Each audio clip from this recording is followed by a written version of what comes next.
inside your mind where thoughts divide and mysteries unwind. Join us every Monday evening right here on Revolution Radio at freedomslips.com from 8 to 10 p.m. Eastern Time. And you will catch the Fenton Perspective with our great host, Lorian Fenton. Come listen in as she shares her amazing stories from the past to present, along with all of her guest secrets to the future. That's the Fenton Perspective every Monday evening right here from 8 to 10 p.m. Eastern Time, only on Revolution Radio. Oh, and you don't need to expect us. We're already here.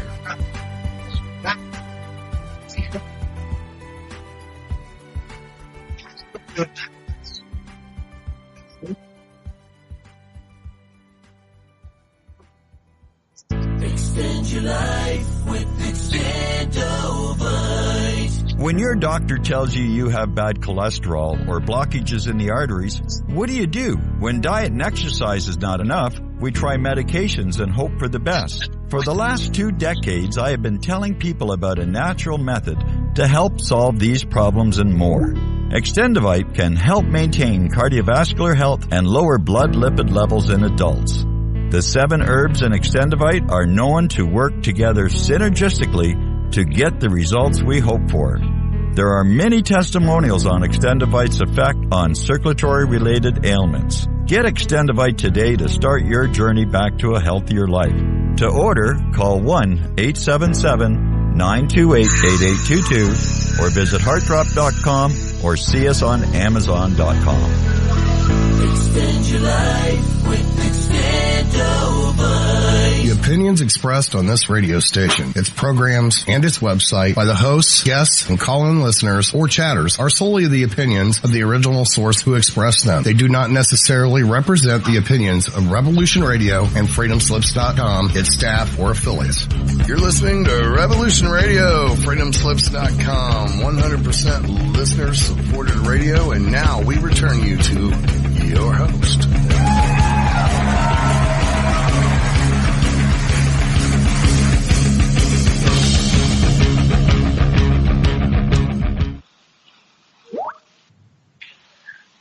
Okay, aloha, and welcome to Stargate to the Cosmos on Revolution Radio, and I'm your host, Janet Kara Lessin, with my co-host, Dr. Sasha Alex Lessin.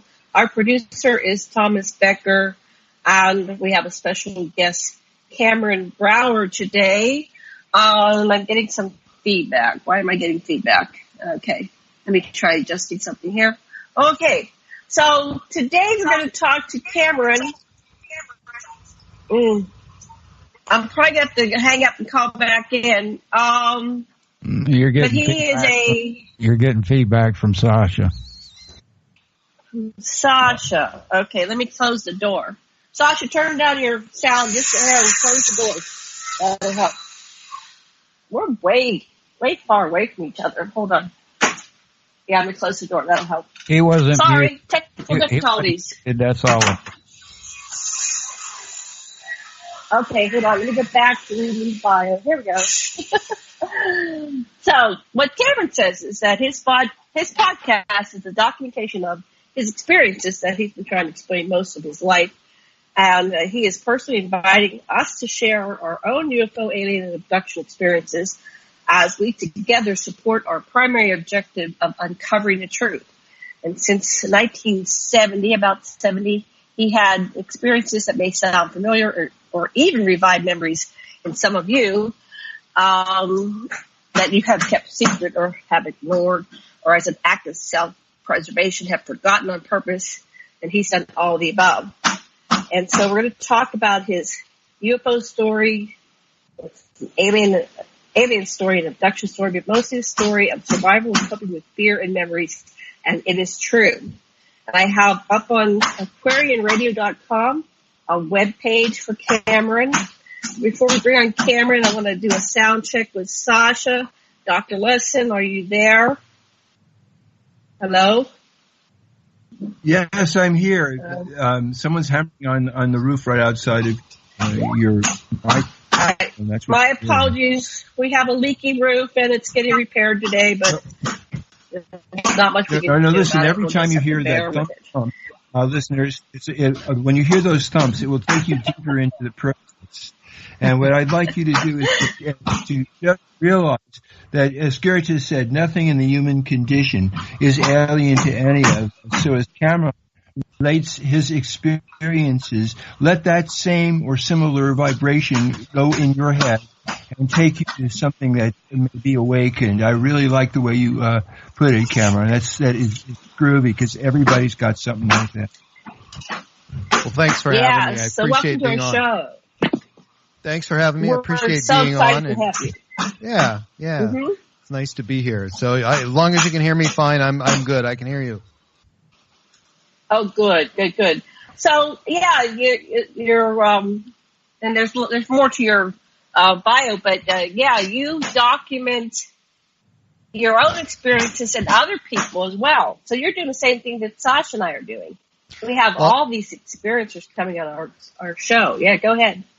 You know, I didn't know what mechanism that I would use and when I would use it, but you know, podcasting is hugely popular, and it's very, very easy to get started. Back in the day, I was involved in radio when I was in high school and college, and you know, something I always wanted to get back into. So I thought, you know, where can I go with this? You know, there's so little or a lot that each one of us knows. So, you know, I was thinking that possibly I could relate my own experiences, but I didn't really realize, you know, who I would have on board with me. It suddenly became, you know, almost overwhelming, the amount of support, the amount of people who basically want to tell their story.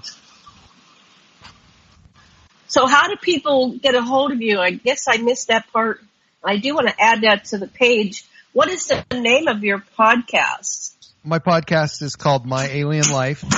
They can reach me at my website at www.myalienlifepodcast.com. You can Google it. You can Google My Alien Life Cameron Brauer. You can go to Stitcher and Podbean and just about anywhere you can find podcasts, and Google My Alien Life, and you can find all the information, all the stories. Had some amazing guests, and you know, it's just really hard. I'm only doing 2 a week, so it's really hard to be able to get everybody on. But I would love to hear from everybody, because you know, we can actually do shows that go more than an hour and share experiences with all kinds of people if they're willing. Oh, well, I'm going to sign up and come on your show too, because I like to connect the dots with everybody. So I'm going to go over to that. I just added that to the webpage that I have for you. So people, listeners out there, if you want to contact Cameron, he's interviewing, and so are we on Aquarian Radio. But there are just literally thousands of people that have had experiences. It's phenomenal, because I think when we're talking about these experiences, we wake up other people, like you said, that you revive memories in some of us that have been kept secret or ignored, or as an act of self-preservation have been forgotten on purpose. That's brilliant how you said that. So I think one of the common denominators that I see and that I really truly believe is, and I was just talking about this yesterday, you know, there's things that happen. And, you know, if you have these things happen to you at an early age, they become part of your life, and you don't think about them as much. And you get to the point where you're later in life, you know, there's obvious clues to, things that have happened, and you just don't think about that anymore. It becomes part of your life. You know, is that good? I don't know. Is it, something you want to ignore? That depends on the person.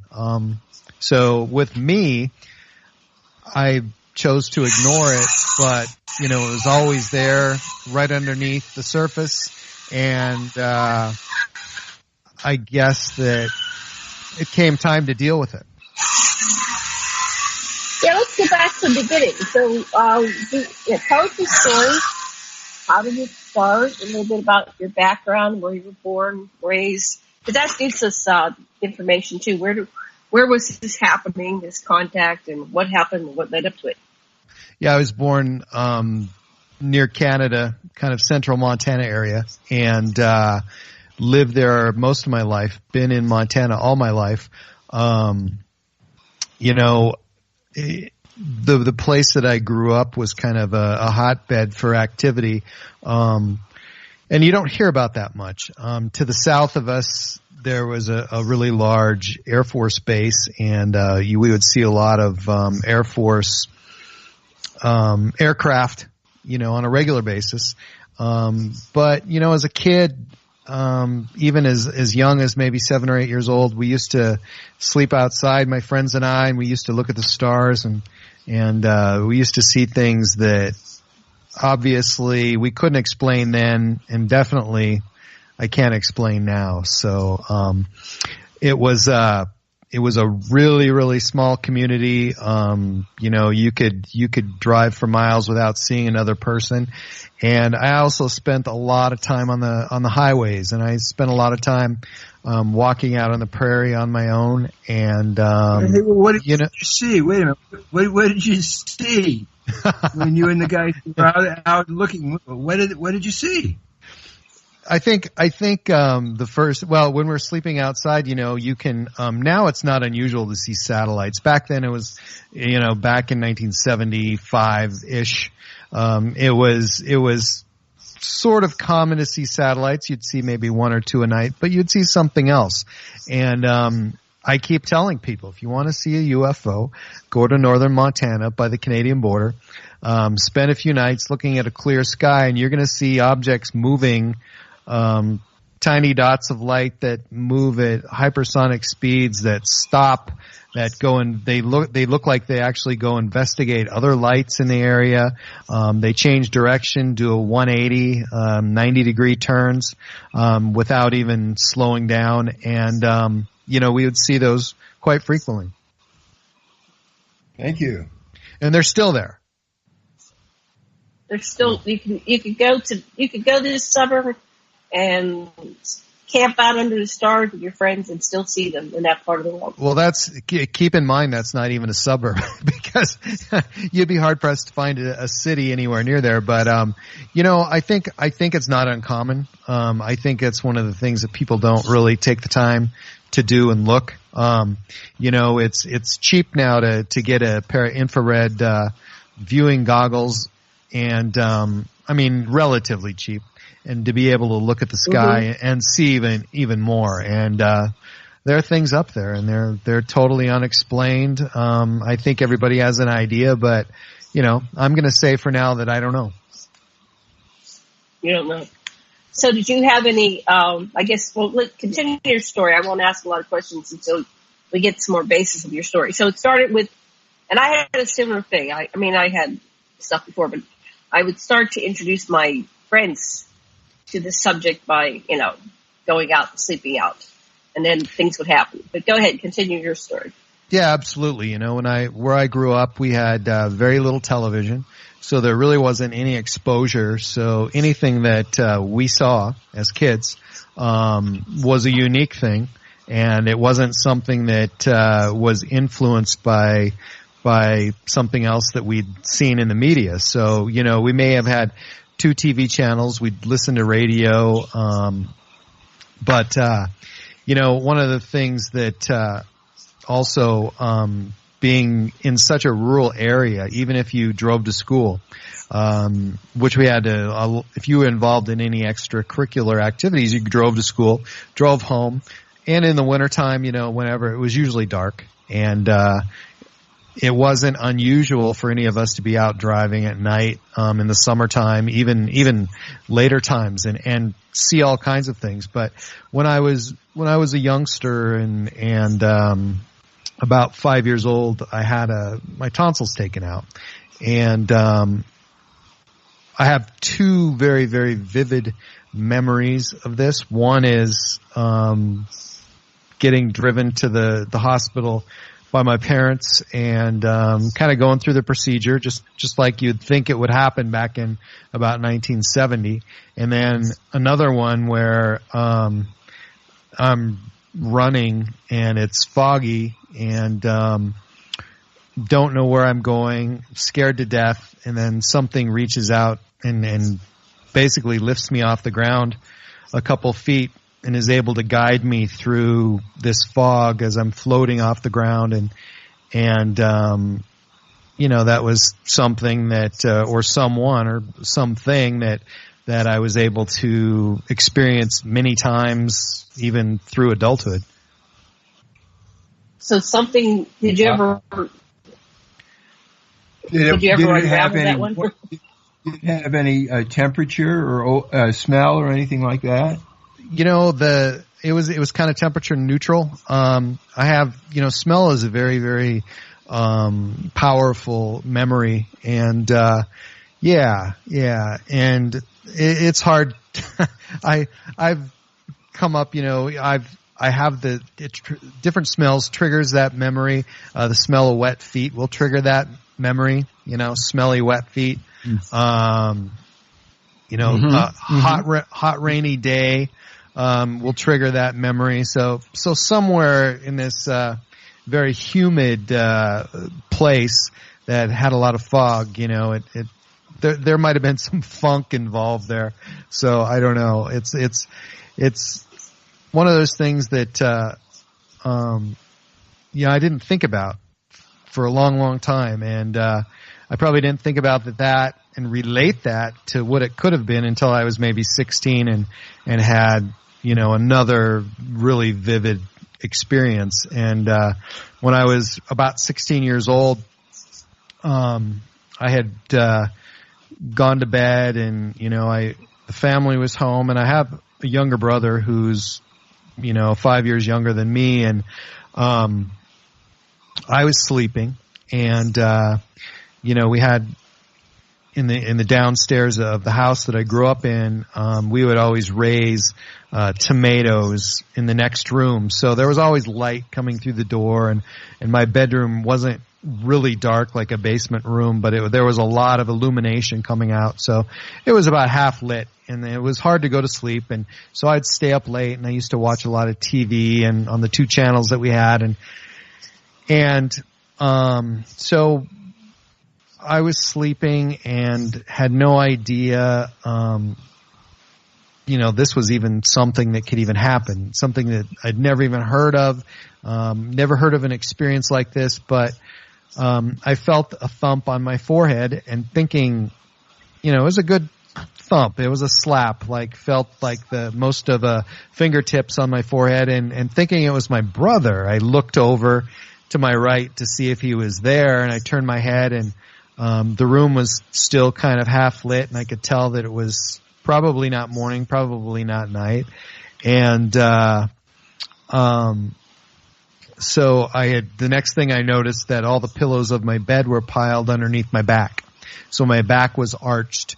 So in order to look forward to the foot of my bed, I had to lean forward quite a bit, and I sat up maybe halfway, and there's a figure, at the foot of my bed, and many people have described it as a tall gray, and I would as well. I don't think it had as large eyes as you'd normally see in artists' renditions, but it was in front of me, and it was hovering maybe a foot off the floor, and I could tell, I couldn't see its feet, but I could see it kind of bouncing up and down, back and forth, just maybe an inch, a quarter inch at a time, just enough to know that it was hovering.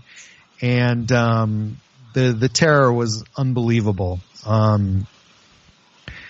Nothing, I've never felt anything like it, and hopefully I'll never feel anything like it again. But the worst part of it was that it was turning slightly, and I probably looked at it just in that, it was in that stationary, almost stationary position for maybe 20 minutes, and I could tell it was kind of turning toward me just a hair at a time.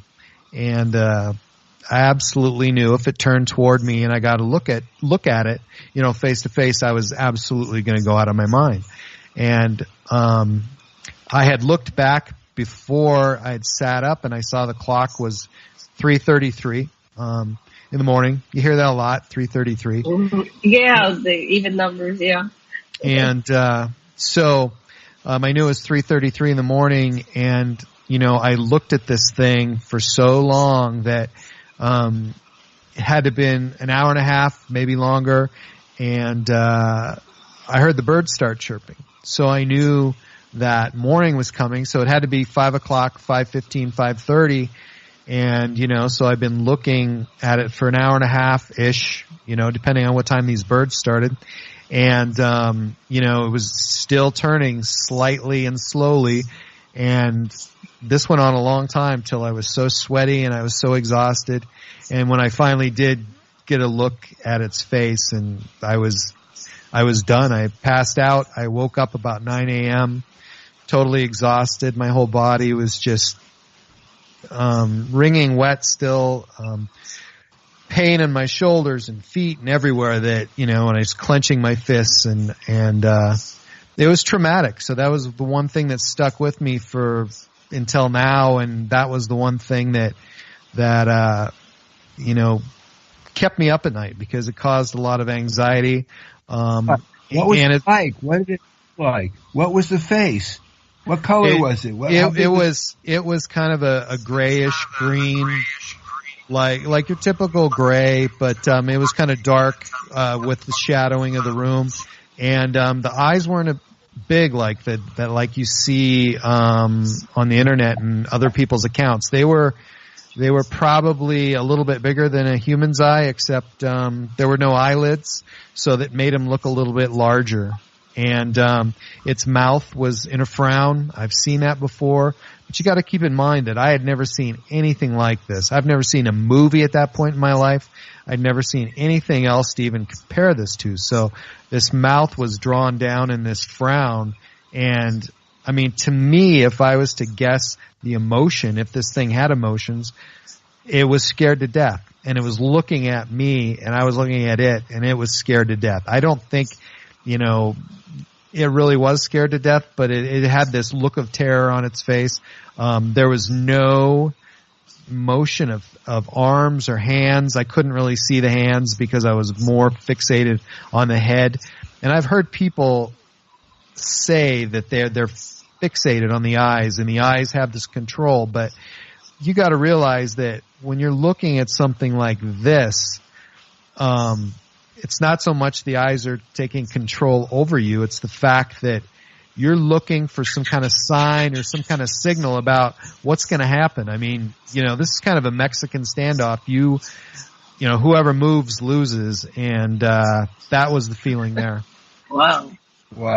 Have you seen any renditions of him on the internet that look like the one? Because there's so many different variations on the theme. Yeah, a little bit. Yeah, a little bit. But I would say, 6, little over 6 feet tall. But the head was more slender. It was, if you took I do have a picture of one of the podcasts I did of one that's similar that I use for the graphic on that. But the head was, not much wider than a human's, but it was long. I mean, it was like long and drawn out. The chin area was very, very narrow, and the mouth was very, very small. And then again, it was turned down. There's no mistake about that. It was a frown. Is there an image on your website? I can go over there and look. Is there? It's actually on. It's actually on. I can post it really quick on my Facebook page. But okay. Yeah. So it was.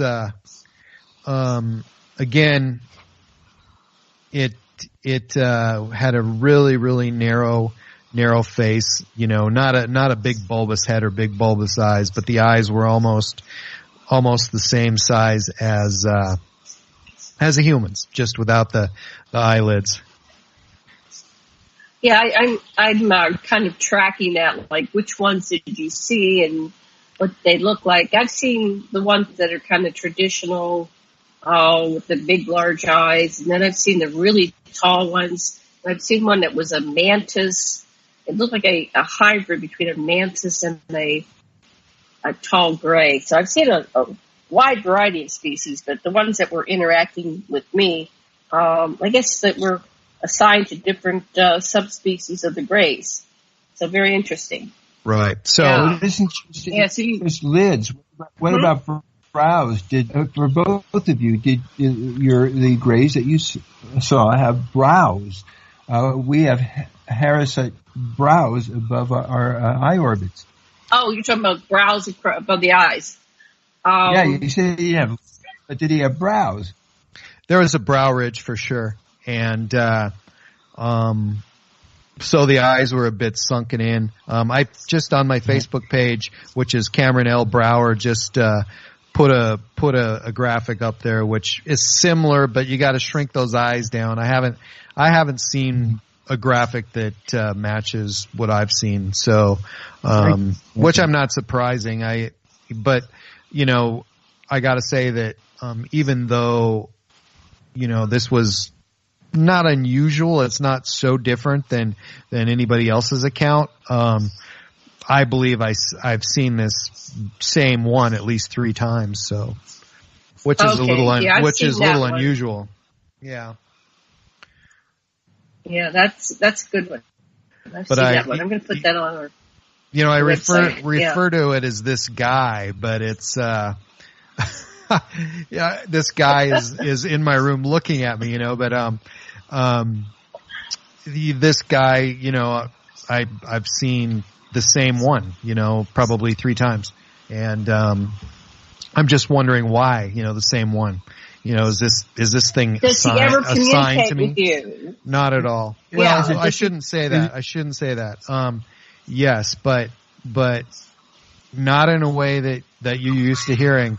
If I ever had a question, or the first time that I saw it, it was just complete terror. The second 2 times that I saw this thing, it was complete indifference. There was nothing in my head, and I was free to think whatever I wanted. And if I had a question, or if I didn't really ask questions, I just was, I'd see something and wonder, like, why is everything in here the same color, and I would just know, it's like, how did they get here? I would just know, or how, why are they here? I didn't think that though. Why are they here? It was more like, go ahead. Give us the answers. Give us the answers to those 3, please. How did they get here? And when I don't think I actually formulated that question, it was more like the one time that. So the second time that I saw this it was like in the middle of the night. I was out with 2 buddies and we were driving, and we had stopped because I had a flat tire. I had this old car, and all of a sudden I was just aware of this feeling of nothingness, and the other 2, my friends, looked at me. We're kind of standing looking at each other, and all of a sudden we had this feeling, or at least I did, of nothing, just no emotion. And I don't know if anybody, it's hard to describe what it's like to have no emotions in your body, but it's apparently it's possible. So I had no emotion, no nothing, no fear, no dread, no love, no hate, no nothing.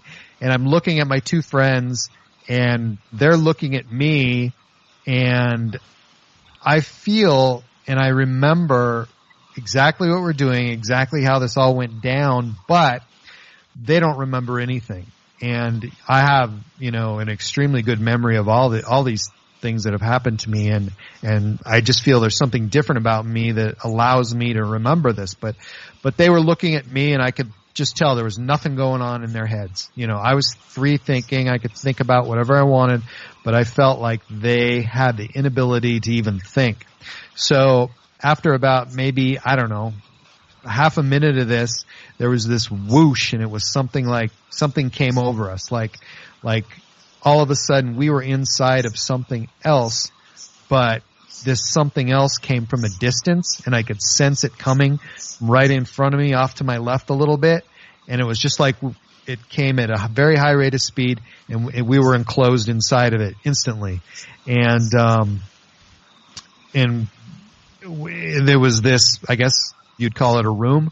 All the walls were rounded, from ceiling to floor. There was kind of a little hump about 2 to 3 feet off the ground that made a little ledge, sort of, you could lean against on the wall in front of me. And,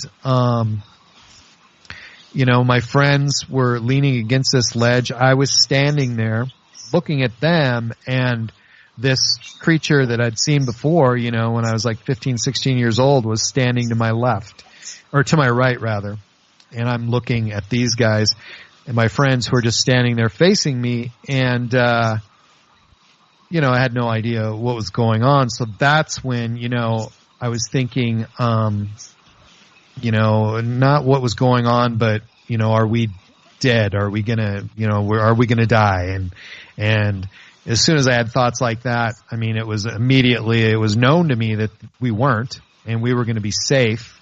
So, I'm not saying that this was overall comforting. I'm saying that, whatever thought that I had, something there just filled it.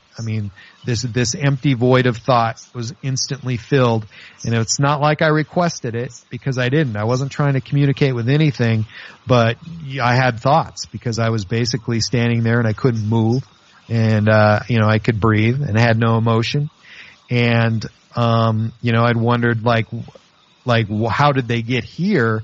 And when I say here, I'm not talking about, I was thinking about from space, because I didn't think about space. I didn't think about time travel. I didn't think about anything like that. I was like, it was kind of like, how did they get like here? Because we're changing a tire, we're out on the prairie, and then all of a sudden they're here. And basically it's there. I never ever wondered about what the craft looked like. But what the thought that was filled in my mind was that this large craft, an object, basically we became part of it. And, we're as much of that as it was of us, meaning that it was organic. It wasn't a metallic thing, at least in the inside it wasn't metallic.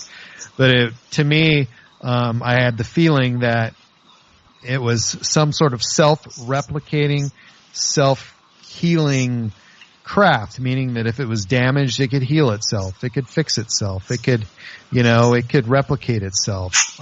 That's the feeling I got from it. And, the inside of it was the same color as this guy standing to my right. Greenish, grayish brown, somewhere in between there. There was no visible light source of anything in there, and it was reasonably lit, it wasn't light enough for, a guy who's 53 to read a book, but, you could see you could see what was going on, and it was powerful. Wow. So you got all that so that's what's hard to explain to people, is that this communication you get isn't words. It's not, like humans communicate. You get impressions and thoughts and ideas, and so they conveyed all this to you about who they are. Honestly, I don't know if I didn't have a feeling that they're conveying this to me at all. It was, it was a feeling that just I wondered about something, or all of a sudden these two smaller ones came in, and I was like, what's going to happen?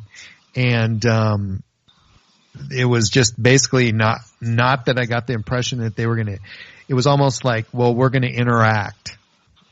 And that's about as best as that's about as vague as I could be, and as vague as that was. We're going to interact with these two people, the friends, and these two little ones are standing in front of them, and I have no idea what's going on.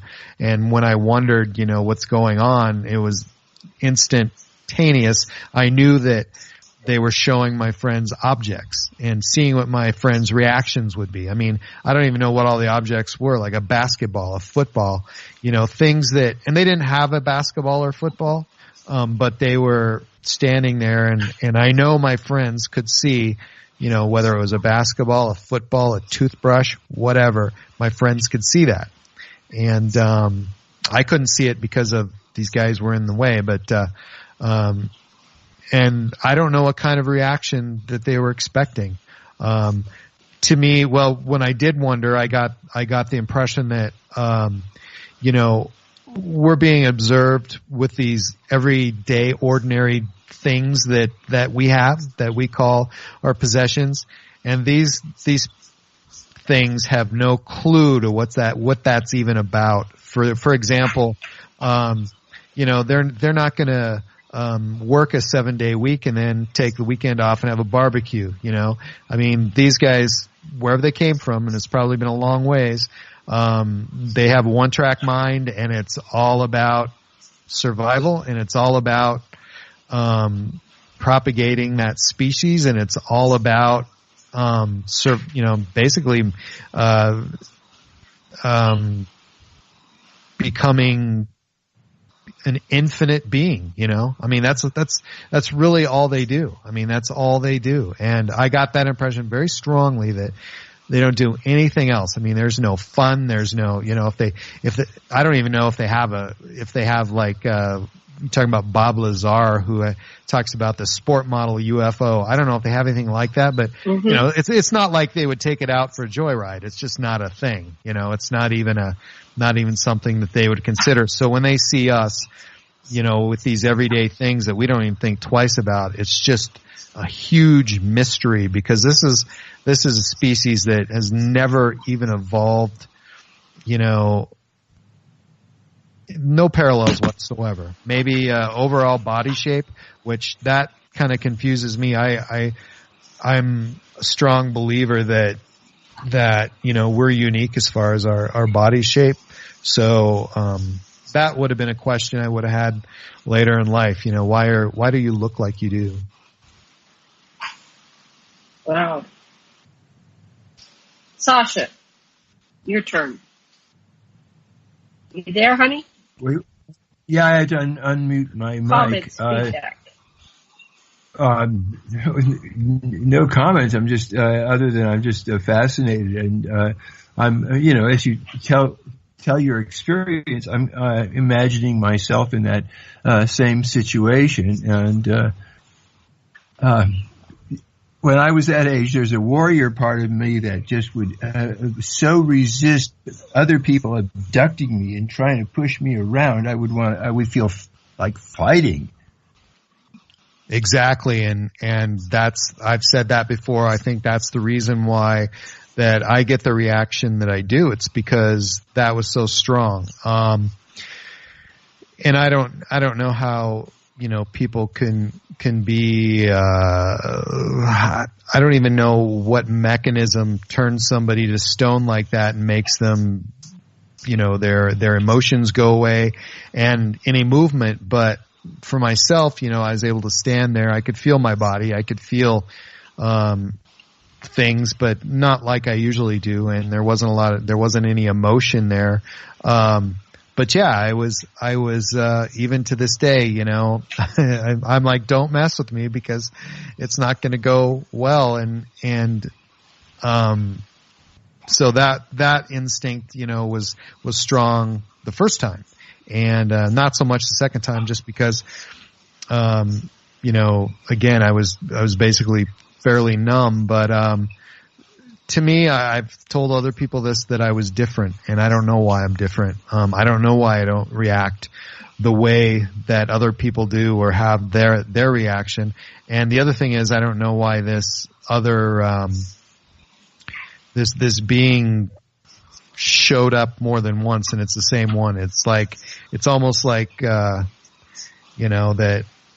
possibly, I don't even know. I couldn't even guess, but when you said he was afraid, I got that he was afraid you were going to hit him. Yeah, I don't. That was really odd because, I could honestly see possibly, maybe I realized the face was frozen and that it's not a good looking face. However, I could almost see trembling. And I don't know if it was because of the way it was floating, whatever it was doing. It was just really, really odd. The whole experience was so overwhelming and odd. So I don't know what happened there, So obviously I woke up because I felt this slap on my head. Mm-hmm. I've heard other people who are, out in a parking lot and all of a sudden a beam hits them in the forehead or something hits them in the forehead. I've heard that before, but, I don't know if that's similar or not, but, the one thing that I think that, when I did wake up, it was almost like I wasn't supposed to, it was like I surprised somebody, literally. Listen, it really works. My sister, who lives in Palos Verdes, hits people in the head and they go into deep trance too. It's easy to do if you've been prepared for this, and it sounds like you've been prepared for it. Yeah, even now I don't feel like I'm really prepared for anything. That was one of the reasons behind the podcast was because, number one, I was trying to think of something that I could podcast about that I knew about. And then number two, possibly, I'd run into people who had the same experiences. Not that I wanted to hear them, because it was traumatic, but only because that I thought maybe as a little bit of, self-healing and possibly a little of that could go a long way. And it has. It's been really nice to hear from everybody out there. It's amazing. But what's the trauma How long have you been about? doing your... Wait a minute. Yeah. What was traumatic about these adventures? Well, the first one, it was very traumatic. It never ever left me. It was terrifying, and I spent a lot of nights, not able to sleep, and it was pretty horrifying. And that really never did go away. The second time seemed to soften it a little bit, but still it wasn't enough. This is something I know people have had good experiences, but I think, they were like my friends, they were totally indifferent. They had no idea what was going on. My friends don't know. I mean, I've never brought this up. We were out there and supposed to be home, and we ended up with a little bit of missing time there for a while, and they never asked. I never brought it up, and honestly, it was, just thinking about that initial experience when I was like 15, I didn't bring it up because of that, because, I really didn't want to hear anybody else tell me that they were kind of living through that same thing, because it just verifies, that shock that you go through, and some people do, and some people hang on to it for a long time. Yeah. Obviously, I did. If they're still living, it would be really good to contact them. I've talked to people about hypnosis, regression therapy on my podcast, and there's mixed reviews on whether you should do that or not. I don't know. Just kind of see what I discover.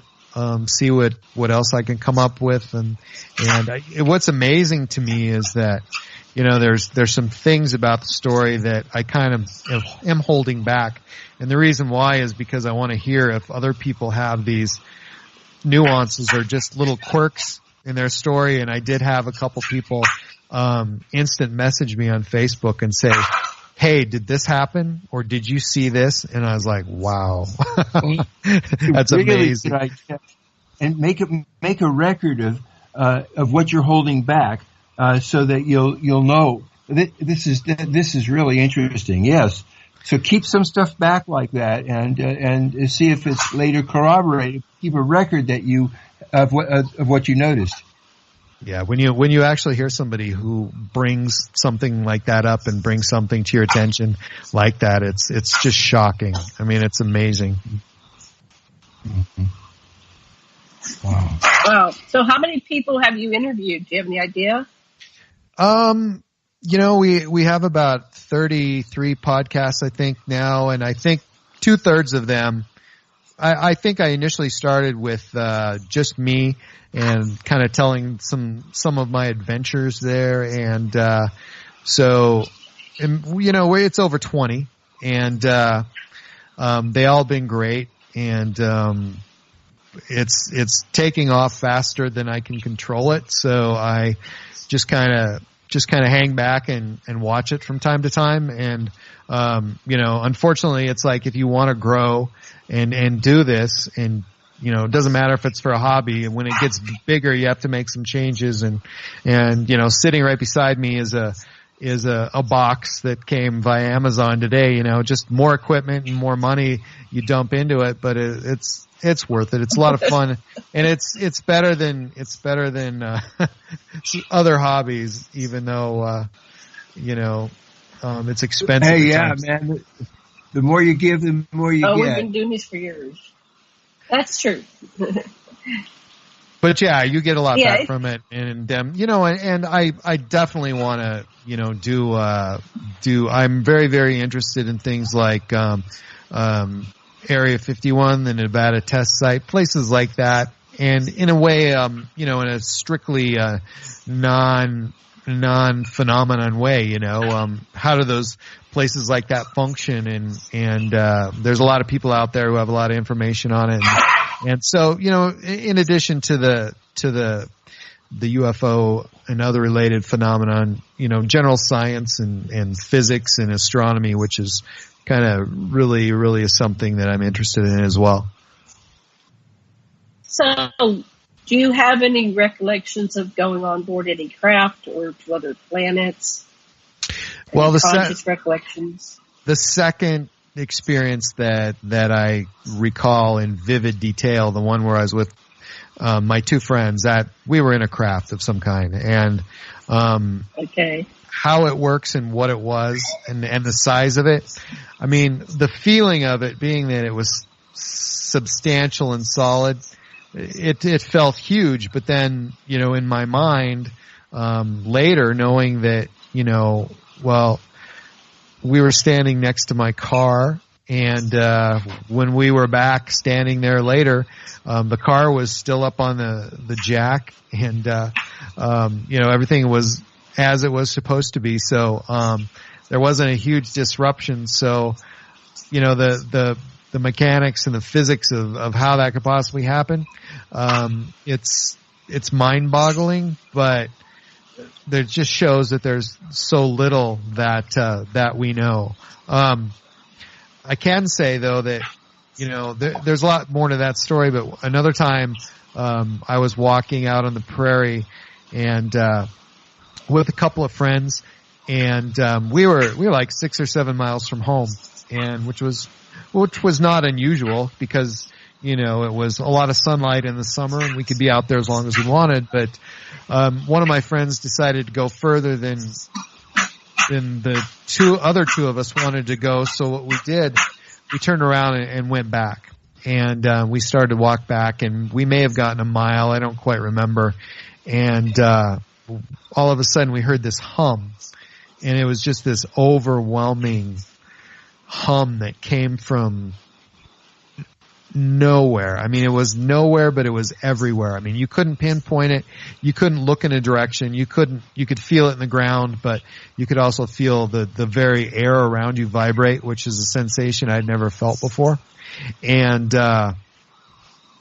it was loud, but it wasn't overwhelming. It wasn't hurting our ears, but it started this numbness. And, it was coming from everywhere, and it sounded mechanical. It sounded like a roar of some sort of aircraft, not so much the engine, but the actual turbulence that the air current over a wing would possibly sound like. So, I'd said, to my buddy, I said, just run. And we started running, and we ran, and I'll never forget, we were in these alternating wheat fields, crop rotation. So we'd run, across the smoother ground that had some cut wheat left over, and then we would walk on the chunkier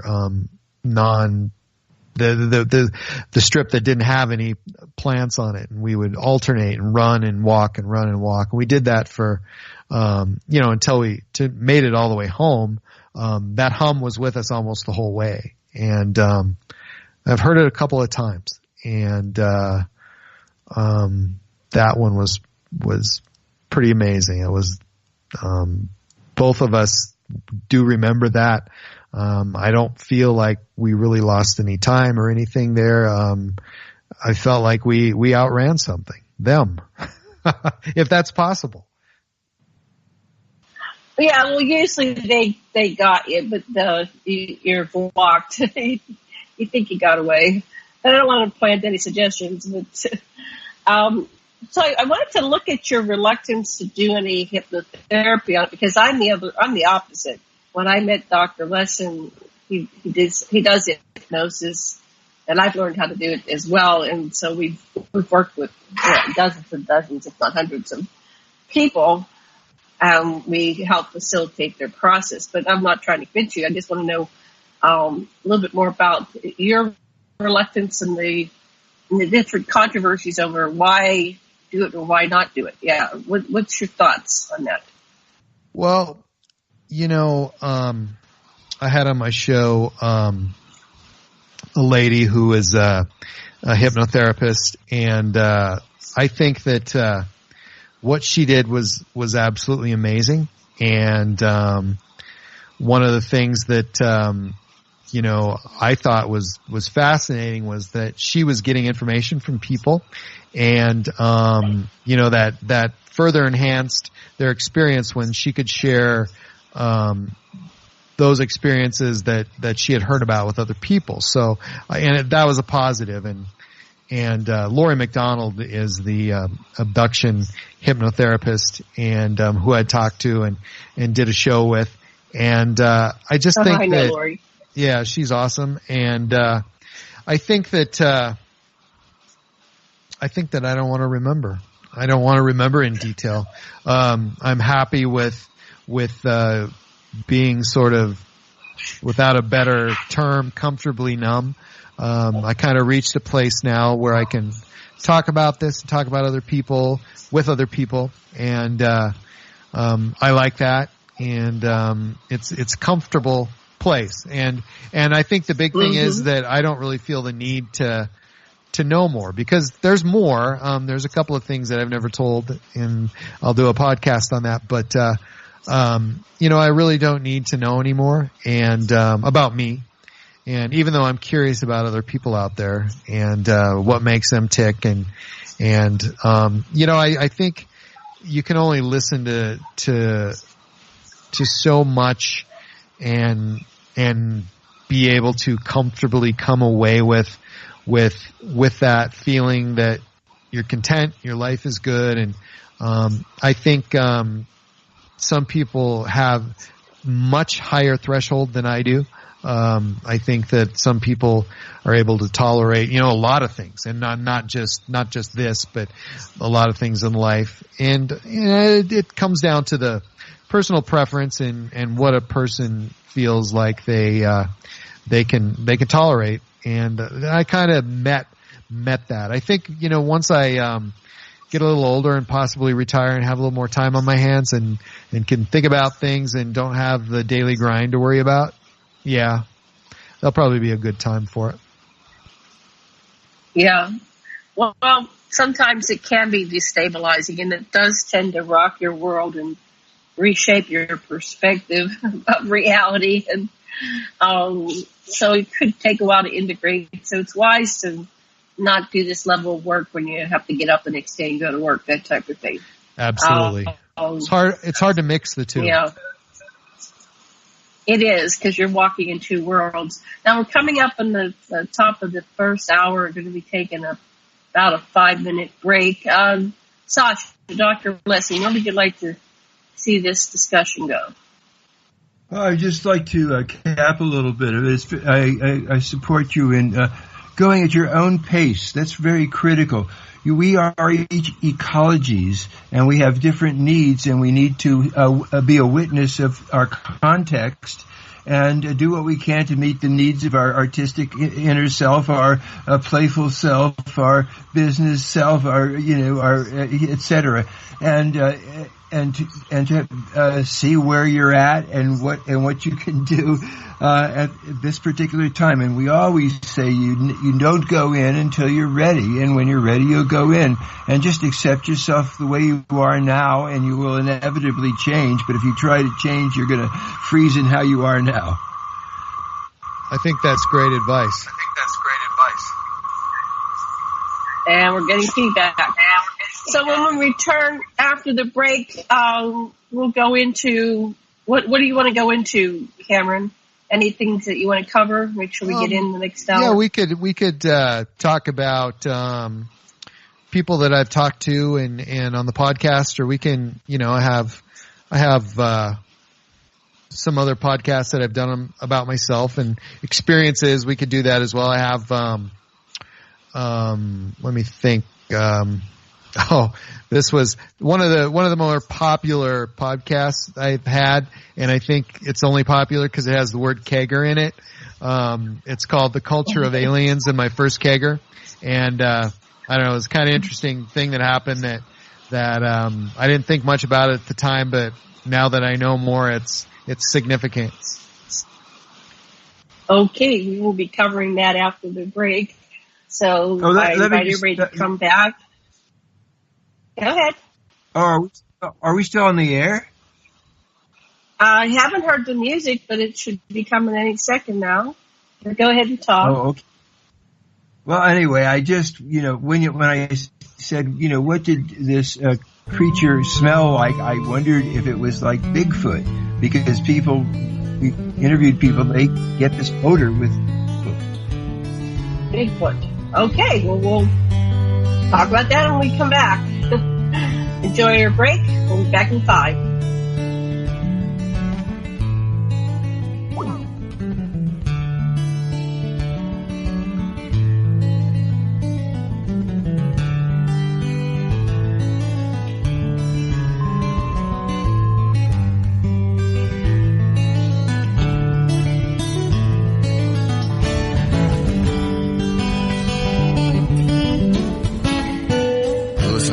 Radio at freedomslips.com, and we'll be right back after this message.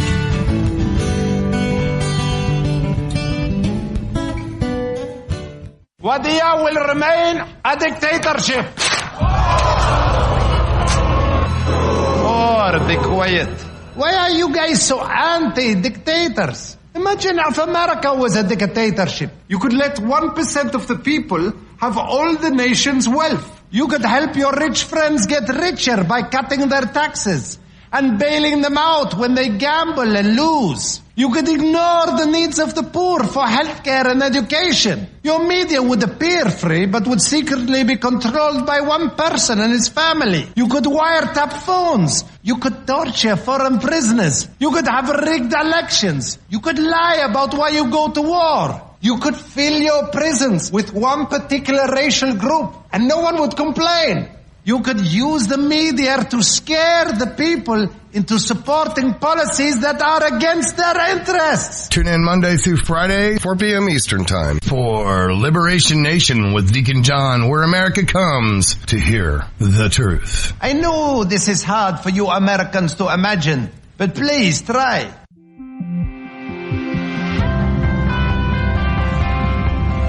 Ohio Exopolitics will be on from 4 to 6 p.m. Eastern on Studio A. Mark Schneider will have guests on that will discuss many important topics, including the state of the world today. However, much of the show will be dedicated to the writings of Edward Albert Meyer. Let me read a short passage from one of his writings. Love is the highest principle of creation, and through it, everything exists in absolute logic. All of nature in its indescribable splendor is nothing but the love of creation, which is expressed visibly. The love of creation is everywhere, because without it, nothing at all would be able to exist. Please join Mark on Ohio Exopolitics from 4 to 6 p.m. Eastern on Studio A.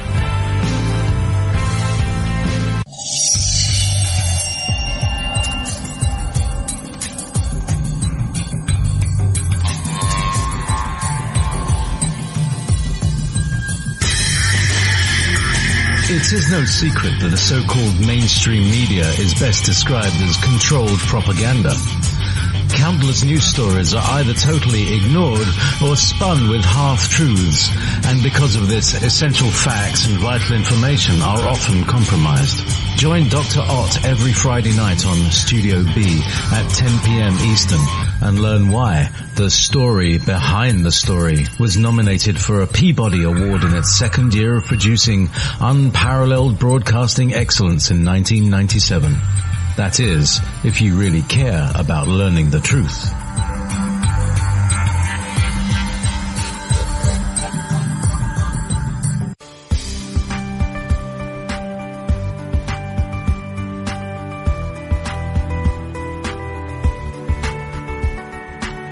Transcending time and space, let us take you to the place inside your mind where thoughts divide and mysteries unwind. Join us every Monday evening right here on Revolution Radio at freedomslips.com from 8 to 10 p.m. Eastern Time.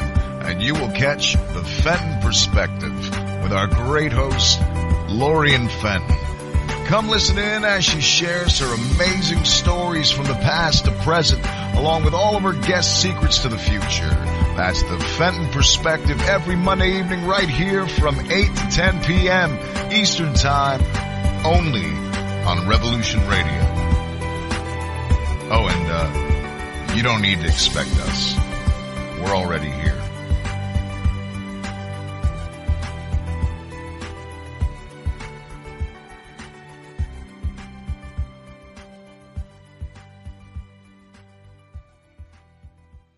Extend your life with Extendovite. When your doctor tells you have bad cholesterol or blockages in the arteries, what do? When diet and exercise is not enough, we try medications and hope for the best. For the last 2 decades, I have been telling people about a natural method to help solve these problems and more. Extendovite can help maintain cardiovascular health and lower blood lipid levels in adults. The 7 herbs in Extendovite are known to work together synergistically to get the results we hope for. There are many testimonials on Extendovite's effect on circulatory-related ailments. Get Extendovite today to start your journey back to a healthier life. To order, call 1-877-928-8822 or visit heartdrop.com or see us on amazon.com. Extend your life with Extendovite. The opinions expressed on this radio station, its programs, and its website by the hosts, guests, and call-in listeners or chatters are solely the opinions of the original source who expressed them. They do not necessarily represent the opinions of Revolution Radio and freedomslips.com, its staff, or affiliates. You're listening to Revolution Radio, freedomslips.com, 100% listener-supported radio, and now we return you to your host.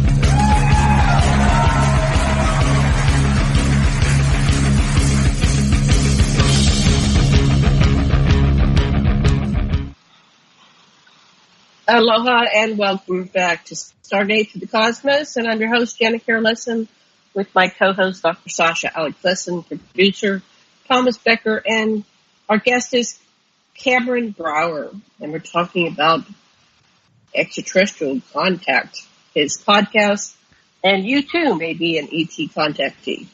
But before we get back to our show, let's remind everybody to please go over to that donation button on Revolution.radio and make your donation. And we really need your donations to stay on air.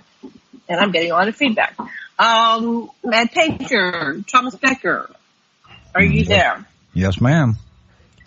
We still need. And how are we doing? We still need $444. We hadn't gotten a donation in 3 days. Come on, people. Come on down. Open up your wallet. Click on your PayPal. Send us money. Okay, well, hopefully we'll get that done. We're running out of months, so we do need your donation. Okay, back to Dr. Sasha Lessin. How are you, sweetheart? Do you have any comments or questions, feedback to Cameron before we go into the second hour? No, just that we've got some. One of the things that intrigued me with is what cases that you've had that whether you're most interesting and outstanding. cases that you've reviewed that other people have shared on your podcast. One of my favorite. Sorry, I'm getting a little feedback, just a little bit there. Yeah, I'm going to log.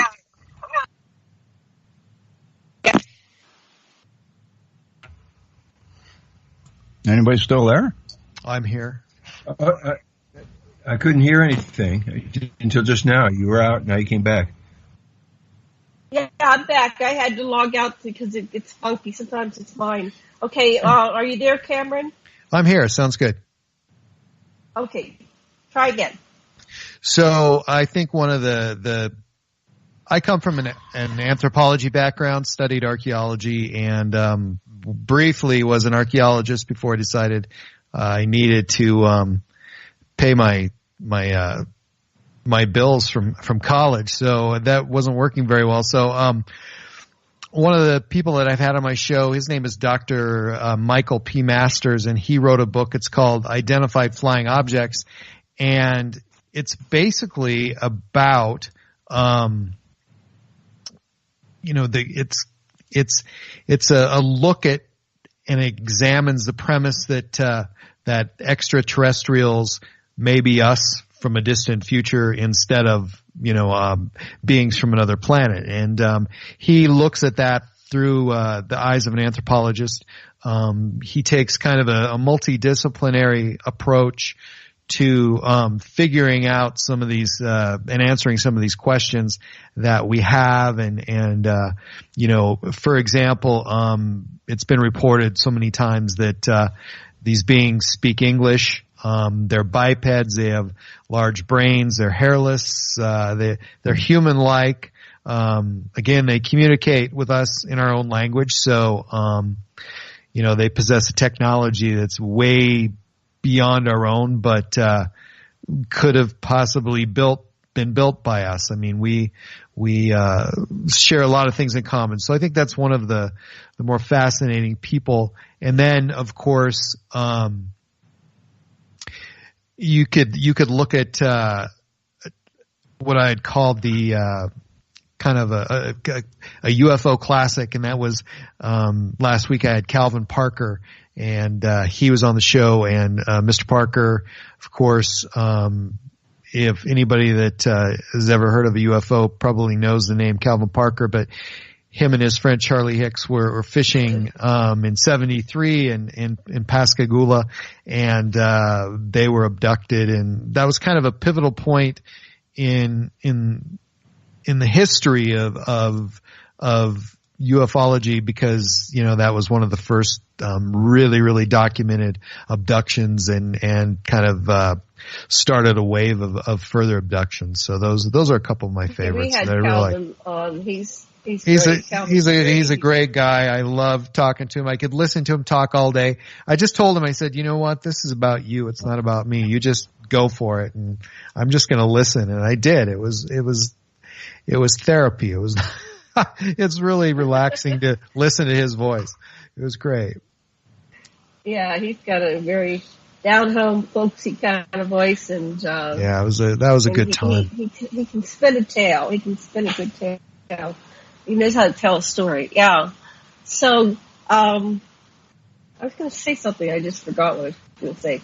Anyway, go ahead. Continue on your line. It'll come back to me. So you've been interviewing these people. Oh, you had the what was that? You said the Cakester story or something? Oh, that's my own story. And so when I was in 8th grade, I had gone to my first kegger and wasn't supposed to be there. I had my best friend was actually a year older than me. He had a car, and one night we were out driving, and he decides to drive to this grass covered gully that we knew about, and it was kind of well protected and well hid from the rest of the world there. But we drove in there, and it was full of cars. Well, he knew that there was a kegger going on at the moment. Of course, I didn't. But so we got out of the car, and I guess we kind of started to mingle. They had a big fire pit, and in this area down in, this indentation off the prairie in Montana, you could fit about 20 cars down there. And back then, it wasn't even a consideration. I wasn't going to be drinking. I wasn't going to be getting in trouble. But so I kind of hung out there and was watching this fire from a rock. And, this, older guy that was from our area came over and saw that I wasn't drinking and he said that was probably a good idea that I wasn't, wanted to know if I want something else. He said, I think I have a grape pop, a grape soda in his truck. So we walked over to his truck and, he pulled the grape soda out from behind the seat. It was all dusty. It looked like it'd been there forever. And it was like interior of a vehicle warm. So it was cold outside. So I actually kind of was glad to have it. So I kind of walked back over to my rock and I was sipping on this grape soda and watching the fire. And I knew it was about 10 o'clock because I checked and I knew I had to be home at midnight. And I remember looking at my watch again and it was like 10:02 and I was staring at the fire and it was roaring and people were having a great time. And, I remember some cars left and, there was a small group of people kind of off to my left and, they were kind of standing in front of the cars and about 30 feet from the fire.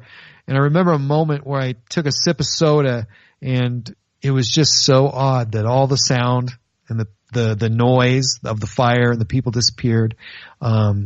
My ears are kind of ringing and, I was looking across the fire pit at something on the other side of the fire pit and I could see something kind of sitting there and it was like something that I could recognize and it looked like a can of grape soda, and which I had just taken a sip of it. And so I wondered a little bit like, well, who else had another one?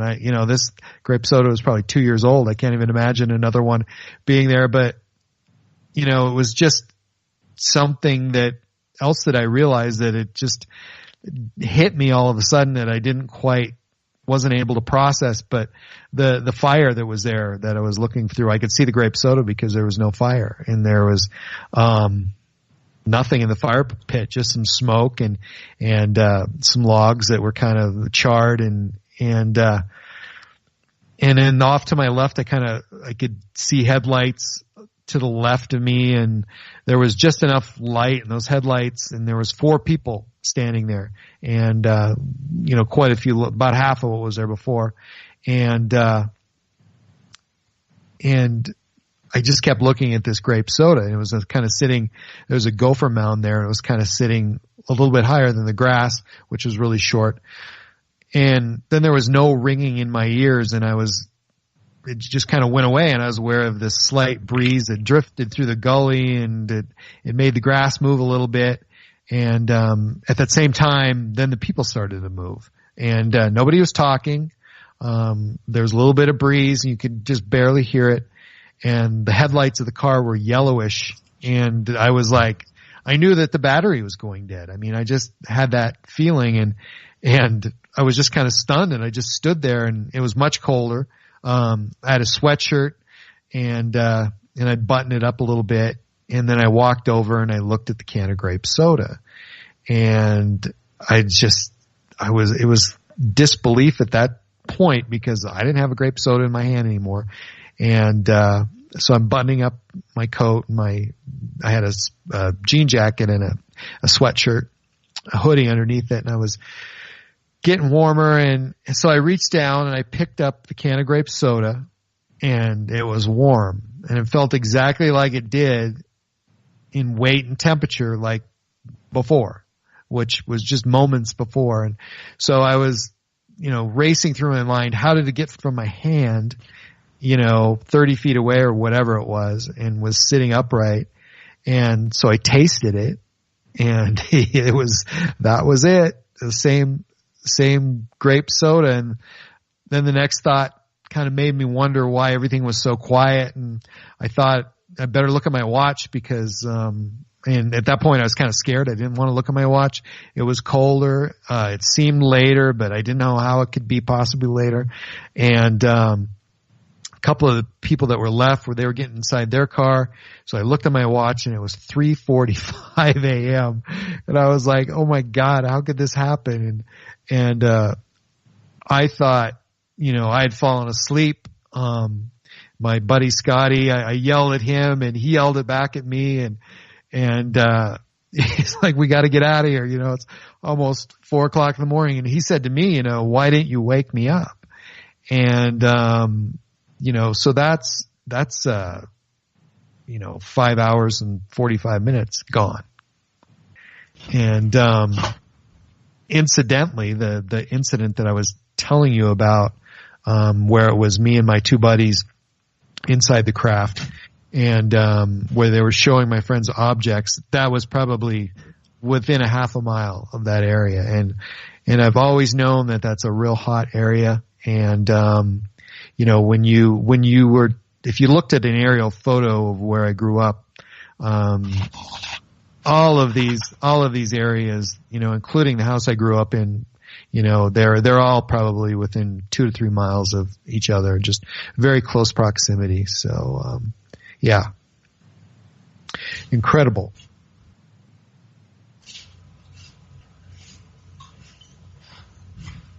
Hello? Are we here, Janet? Did we lose Janet? Janet? Hold on, I was muted. No, I was muted. There she Sorry. is. Did you ever look at that to find out what happened during that missing time episode? I wouldn't even know, especially then, even what that was or even where to begin. It was so odd. What and about it's now? so. Oh, now. Yeah. I just attribute it to, I took a ride somewhere apparently because I don't remember that part, but I remember getting there. I remember, interacting with people a little bit and sitting down and then, I don't remember anything or there's a big gap. And, it's the feeling of that is not like, oh my God, I missed something or, something's gone out of my life forever. It's just, it's just like dropping a pen on the floor and picking it up. You lose your focus on maybe you were writing and lose your focus for a moment and you sit back up and you have it back again. And that was the overall feeling. So it wasn't upsetting. It didn't bother me at all. But, then again, my friend Scotty, we never discussed it. As we drove home, he was firmly believing that he had fallen asleep. And at that particular time, I was hoping that I had fallen asleep. I just couldn't even imagine, I couldn't even imagine what that even could have been then. Wow. So. It sounds like you were head up by a douche in the middle of the night. Yeah. That douching is getting people all the time. Yeah, I don't know. I'd be so curious. I would be I got to see what was on. That's what I do. I'll say, honey, I call those like screen memories. I remember this screen memory, and we go do some hypnosis on this. I want to see what was behind that, right? And then we'll do a session, and most times there's something behind that, and to me that's I don't know. I'm just a different person. I would just be going bonkers on that one. It's like we got to look at that one. But you're like, it's nothing. It's just like dropping a pen. It's it's what I've kind of done is nothing to consider, what those things mean until, maybe 5 or so years ago. So, it's I'm still coming to terms with that, and it takes a while for sure.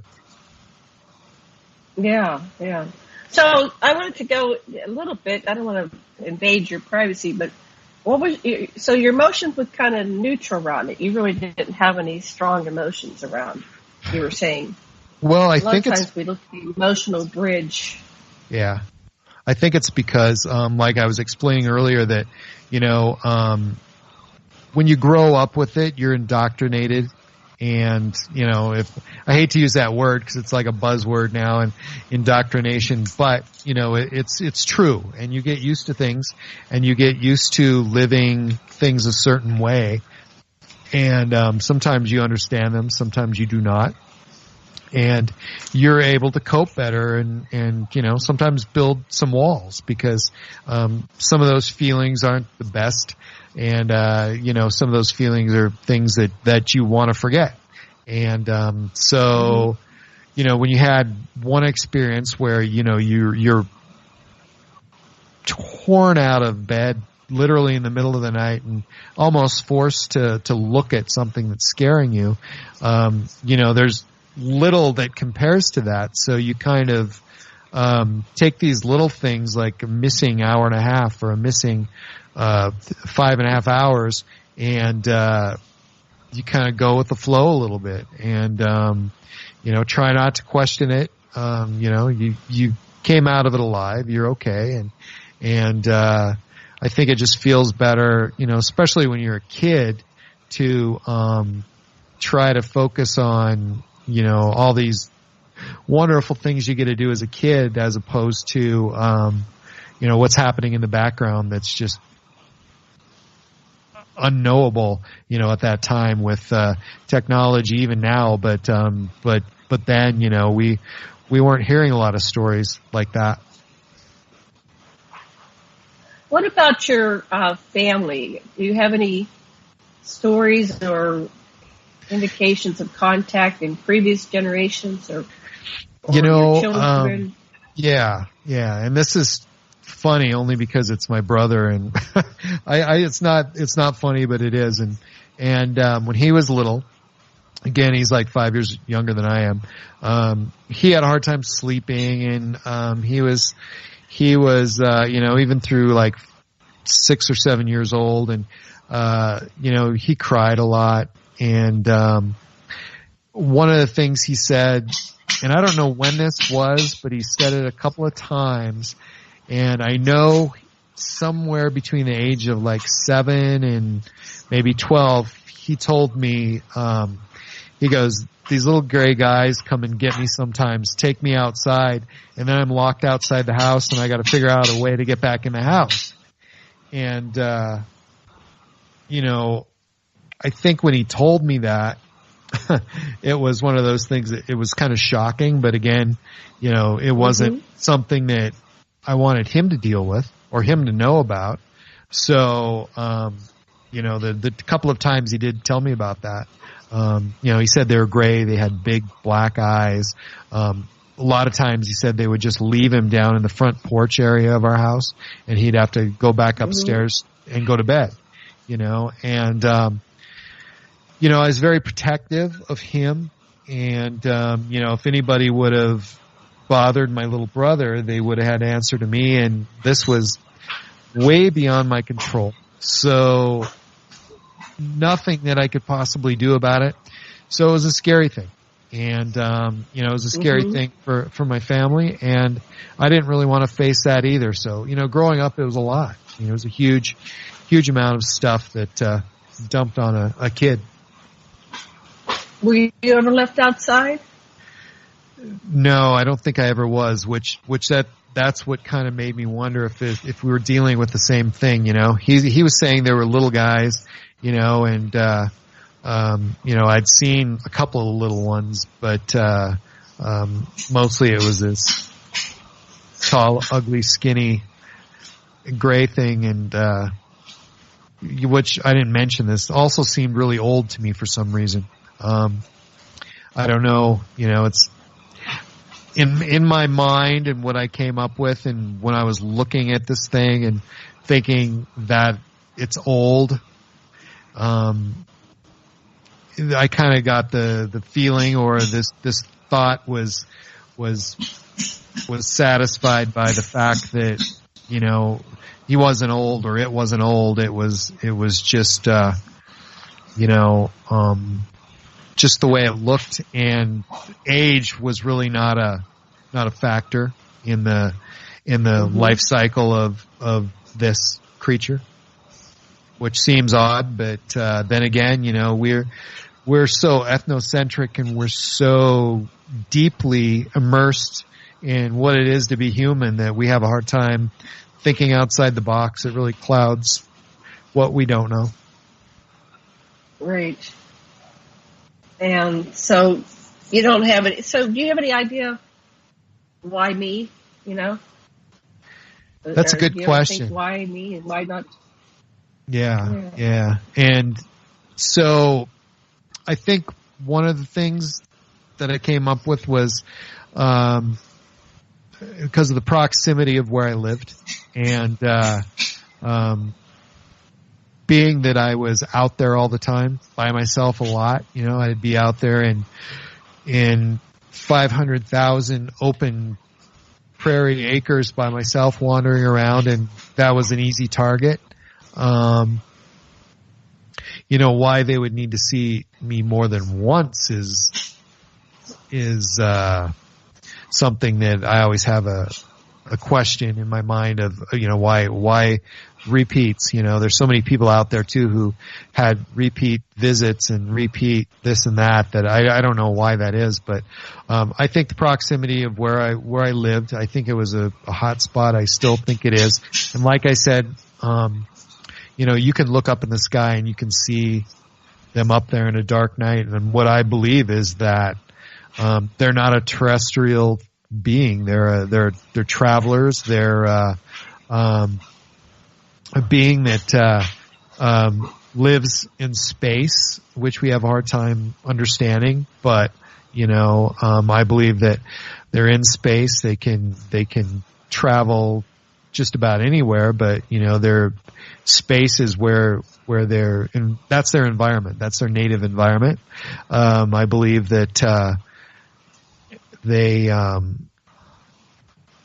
that they have such a curiosity, not so much as what we are and socially, but they have this curiosity because we're so odd, and we do so many things that in addition to just surviving and eating and breathing, we do so many different things, and we're also making a footprint. Whether we know it or like it or not, we make a footprint in space, being that, we send so much junk out into space, physical junk. We also send, radio waves and all kinds of other radiation. And I'm sure that whoever's out there are aware that, we're doing this, and it's I'm sure they're wondering why. Do you think there's other species besides these grays? I mean, you've been interviewing. We get stories of all types of beings, not just gray beings. Are you getting other stories about? I think it's possible, but why I don't think it's possible. I think it's hard to get here. I don't think it's.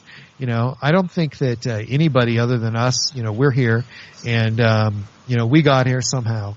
But I think that time will tell. But it seems to me that it's such an odd place, and there's so many other not universes, but solar systems out there, and there's so many star systems out there that it's seems unlikely that many different species made it to this place. Then again, I may be thinking totally different. It could be for an advanced species something that's like combing hair. Something they don't even think about. They're just moving throughout the universe. Yeah. But what we get is that this is already a very busy part of the galaxy. It's not like they have to come here. It's like they're already here. Right. And then there's quarantined. that too. We're quarantined. Yeah, we're quarantined, and they're not exposing us to it because we're a primitive race and we're still developing, and so that's why it's so secretive. And they don't want us to get their technology and advance and interact before we're ready, that type of thing. So they're having a tight lid on it and controlling it. And then there's our government that doesn't want the technologies to get out, so they keep it very secretive. And they have some. Well, the story we're getting is there's some trading some alliances with the different species. And it goes all the way back to, Eisenhower before. So, but I don't know how far you've gone down this.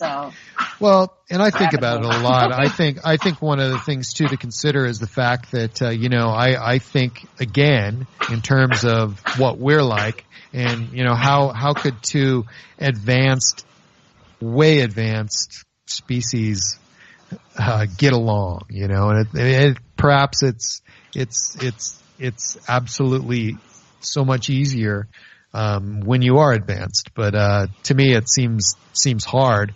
Now I look at the fact that you have if it's space based type of organism that is able to enter our atmosphere at will, I'm sure that's different, so much different than being in deep space or in just outer space outside our planet. Being, you have the gravity of Earth, you have the chemistry of Earth, which could be toxic to us sometimes. And I think that these little junkets that they take to Earth are meaningful in a way, and why I don't know, but I do think though that people are saying, well, there's so much happening right now, and we're getting so many signals, and we're right around the corner of some disclosure. I don't know. I think that if they're up there and they're watching, I think that time is totally relative, and the way we treat time is so much different than a time traveler would consider time. I mean, they think of, you could think of time, if you're a time travel, as some sort of physical property that we don't even think of, that could be manipulated and honed and changed and whatever.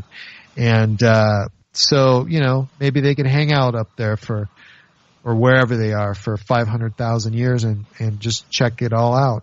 And there's got to be a reason, but I do not know what that would be right now.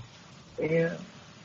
Sasha, comments, feedback, questions. From my perspective, there is lots of skeletal evidence, and there's genetic evidence in modern populations of many species that clearly show that humans can mate with, and their genes can be blended with those of other species. And records from Sumerians actually describe in detail how Homo erectus and Homo sapien genes were put together and manipulated, and we have something very, very similar to that in the kind of technology that we're currently engaged in at our leading edge of our science.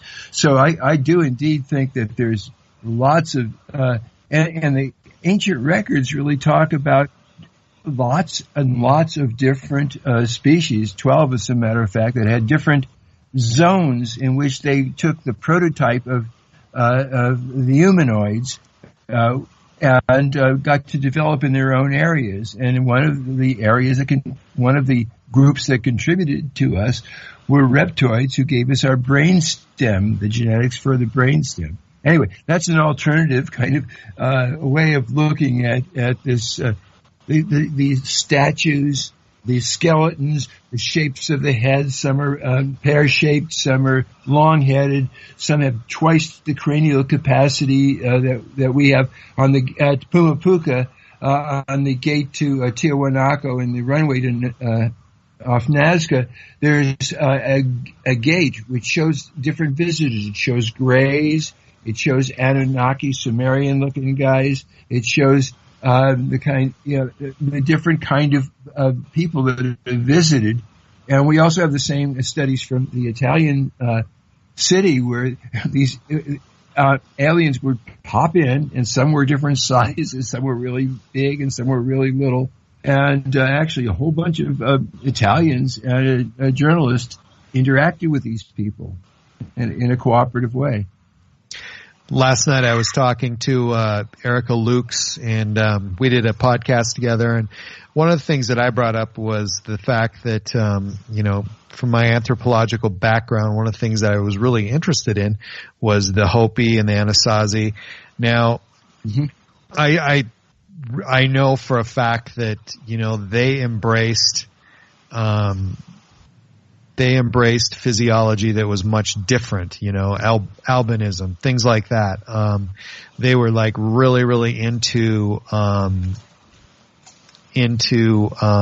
don't even know how to put it, but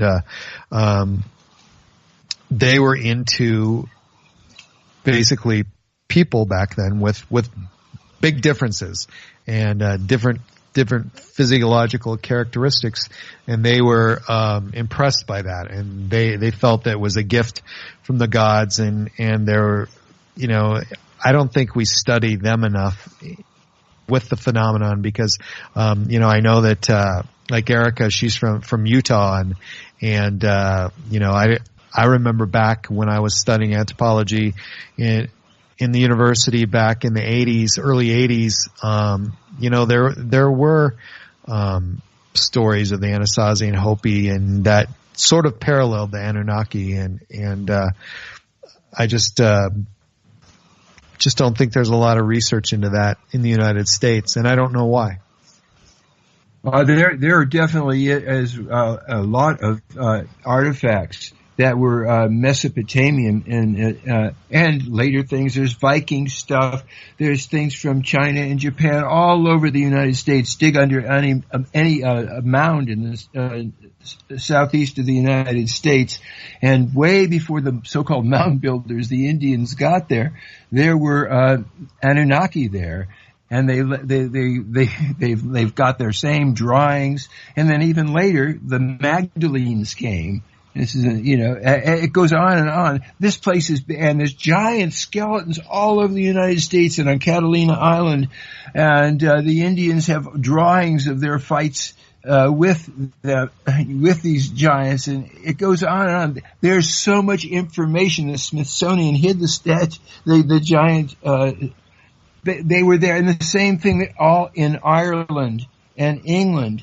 The long-headed, short people were all over the place, and they were pushed out by the round-headed people. There's been lots and lots of ratiation, and it's ratiation because they can interbreed. At least that's my way of looking at what happened on this planet.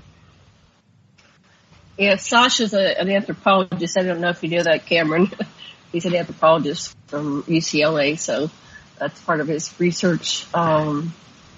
But that's interesting that you can share some perspectives. So let me ask you, Doctor, what you think about, do you think that multiple disciplinary approach of anthropology and the way we study humans is valuable in studying of course. Could be another culture? Absolutely. It's like what you need to do. Well, first of all, what we do is we totally let ourselves empathize with in a manner called participant observation. When you meet an alien, look into that person's soul and open your heart and appreciate and know that person and let them and open your heart to them. It's like, that's all you have to do. It's really easy if you apply this empathy, this participant observation. Because look, there's a fractal of everything and everyone in the universe inside every molecule of the universe and every little conglomeration like you and me. And so we can vibrate to whoever seems like other, because there ain't no other. It's just an illusion. And it's so gratifying to an anthropologist to become one. I lived in Fiji and Tonga. Become one with another people. And that's what extraterrestrials can be for us.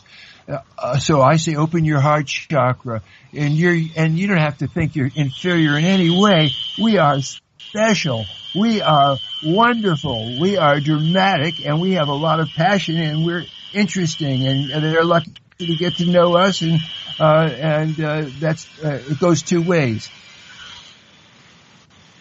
I think generally speaking, we as culturally and are unique in the fact that we have aspirations of being on land and in the sea and in the sky. And when you take a look at an organism that's possibly originated in the sky, and there's so many, or in outer space rather. It's such a vast expanse that anything's possible up there, and the fact that humanoids or something similar to us could be thrown together in the primordial soup of outer space is possible. So I like to think of it possibly as a phenomenon of outer space that came together and somehow evolved in space. And I know some people don't agree with me, but it's just every possibility in this huge universe is there. And when you're talking like that, it reminds me of my friend Terence McKenna's idea of panspermia, that the psilocybin cubensis, which is can survive in outer space, and cows eat it, and bovines eat it, and people eat the bovines, and the cows get high. But anyway, the spiritual connection of everybody is seeded throughout the universe in Terence's idea, through outer space, through this vehicle of consciousness.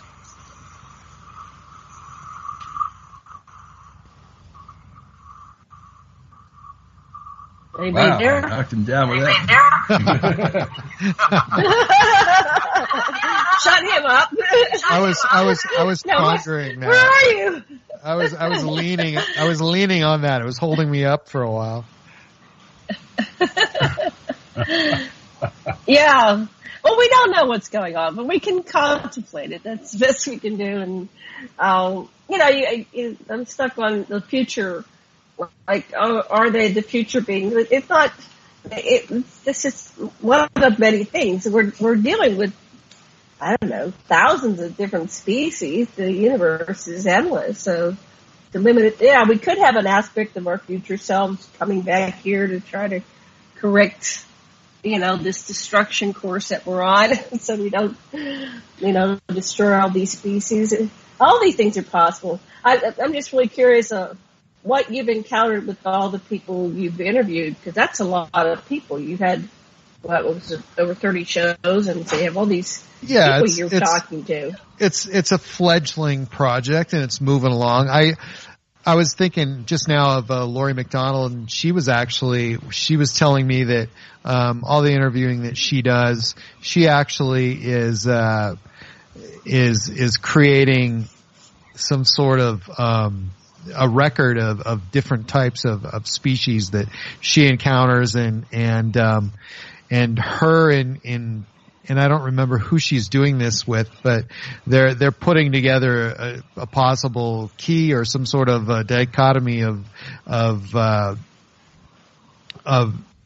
record of how they can possibly identify these different species by different characteristics, and much like if you'd open it up and look at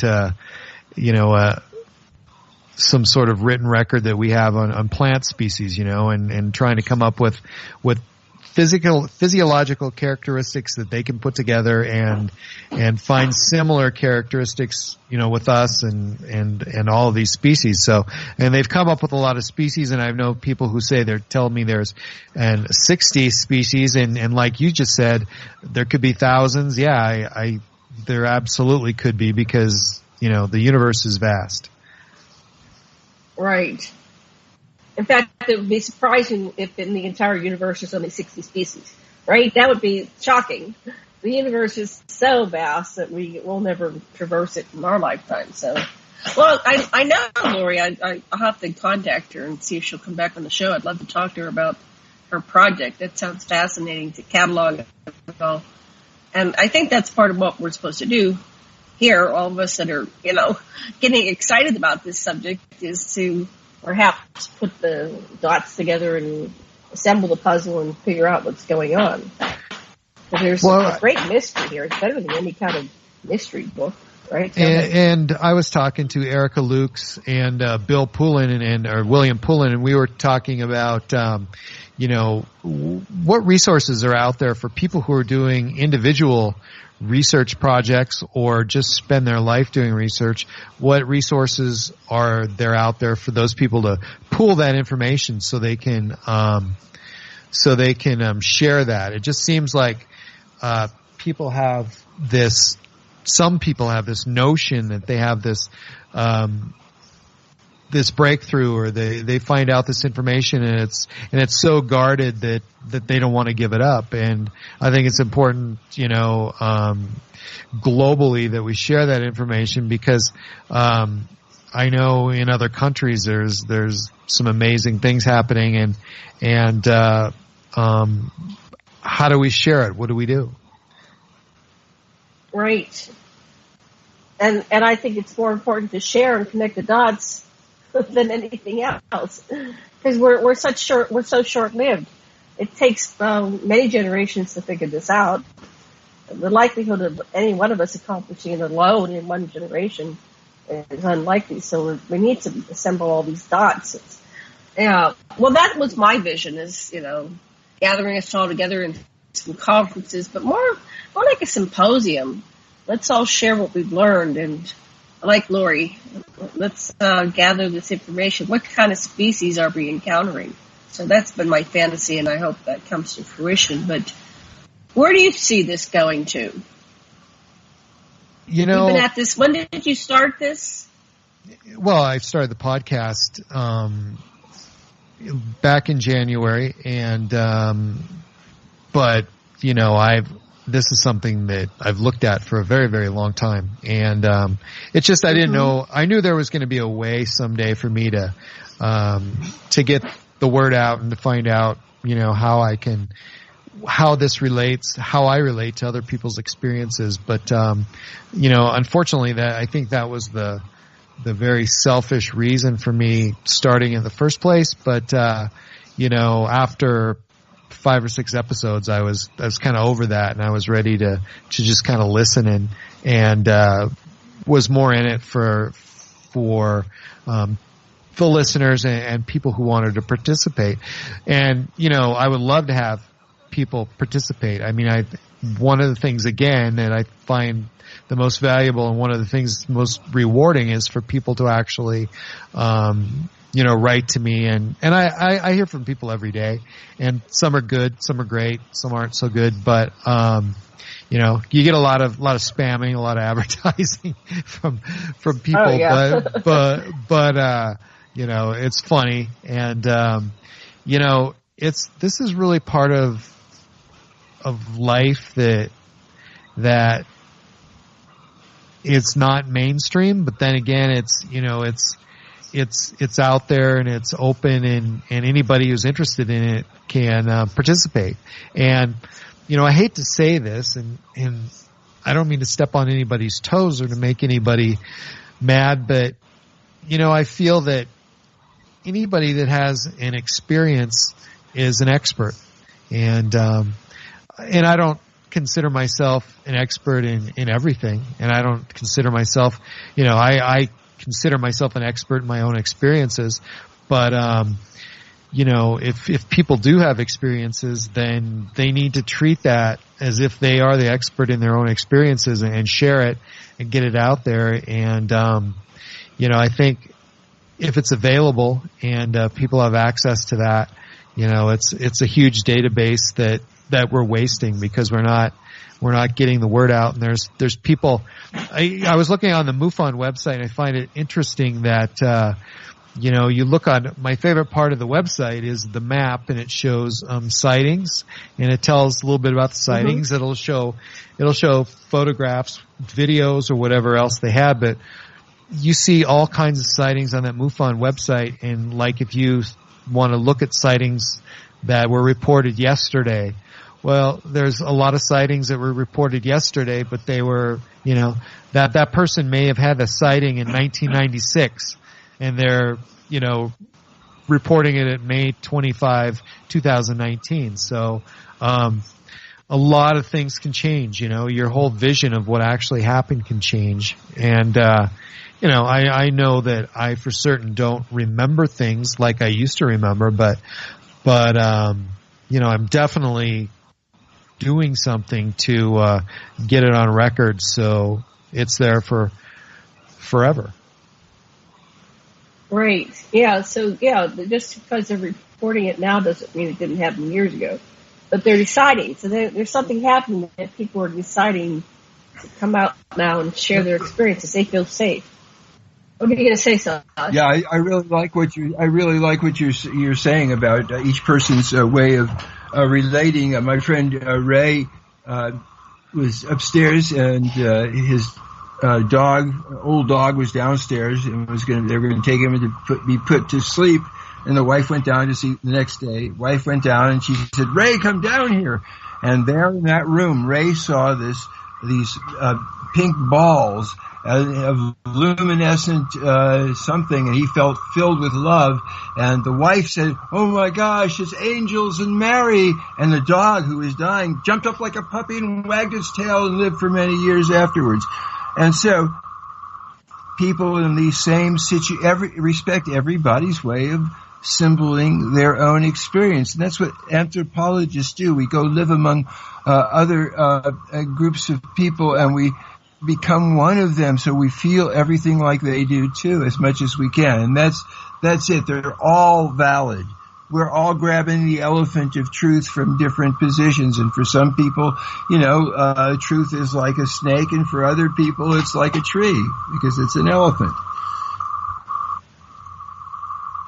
Well, like I said, I think everybody's has a little expert inside of them, and if that's made available, then I think that's a game changer. I don't know what you two think about was 2 days ago in the New York Times, and then last week in the New York Post, about the government is sort of admitting that they have a protocol and a procedure of dealing with UFOs. I'm not sure what that means, but it means something, because we haven't. I'll have to look that up. What was that in the New York Times, and what else? Yeah, it's 2 days ago. It was in the New York Times. So the New York Times had an article, and then last week the New York Post had an article, and a lot of it was in reference to Navy fighters encountering unidentified flying objects over the East Coast. So these Navy pilots were out there and witnessed some sort of object that was traveling hypersonic. What else? It was making unbelievable maneuvers that defied physics. And they would see those, not for moments, but they would be out there. Those objects would be out there for 12 or 13 hours. And several pilots made multiple trips, at 30,000 feet, and saw them many times. And the objects stayed in the relatively same area. And so one of the quotes was that it was the objects were traveling at hyperspeeds, and for 12 hours at a time, and the Navy was saying that we would expect that maybe for up to an hour, but wouldn't exceed that. Okay. So they didn't. What were they invalid? They thought it wasn't a valid thing since it was there too long or something. I'm not sure what you're saying. No. What I'm saying is you had seemingly some sort of unidentified flying object flying for up to 12, 13 hours at a time at hypersonic speeds. Thousands of miles per hour, and without having to refuel, or without having to, without seemingly a need for any mechanical assistance. So, which is unusual when you compare it to like an FA-18 Hornet, and which needs constant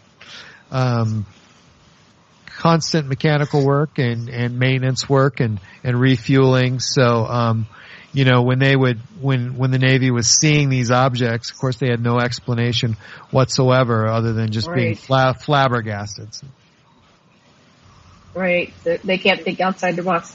Well, we're running out of time. We're going to be done in about a minute. Do you want to talk about how they can reach you? And I would. Thanks very much. Yeah. So I'm Cameron Brauer, and my podcast is called My Alien Life, and my website is www.myalienlifepodcast.com, and you can find me on podbean.com. You can find me on Spotify. You can find me on Stitcher.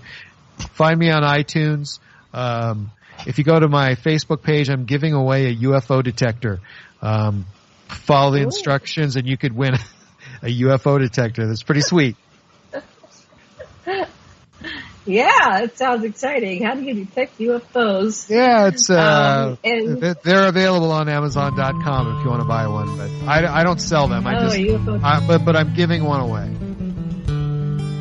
That's delightful, and that's our music. So thank you so much for joining us. Thank you. Thank you, listeners. Thank you. Thank you. Much love and blessings. Aloha.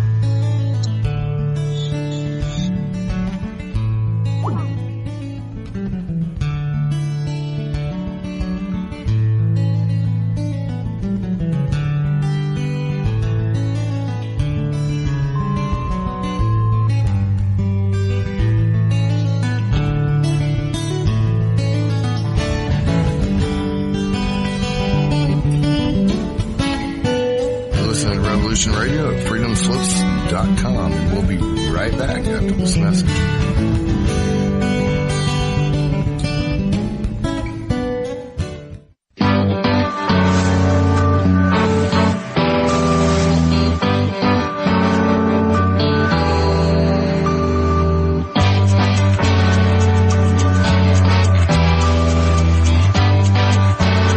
Narco-syndicalist commune. We take it in turns to act as a sort of executive officer for the week. Yes. But all the decisions of that officer have to be ratified at a special bi-weekly meeting. Yes, I see. By a civil majority in the case of purely internal affairs. Be quiet. But by a 2/3 majority in the case of more quiet. I order you to be quiet. Look, you stupid bastard, you've got no arms left. Yes, I have. Look! Just a flesh wound. I don't believe I've seen such a display of courage, skill, nerve, grace, stupidity. I'll do you for that. Oh, what? Come here. What are you going to do, bleed on me? I'm invincible. You're a loony. The Black Knight always triumphs. Roundtable Live Monday through Friday, 1 a.m. till 4 a.m. Eastern Time. Bring your mind, bring your ideas, bring your voice. King Arthur had nothing on us. Here at Revolution Radio, freedomslips.com.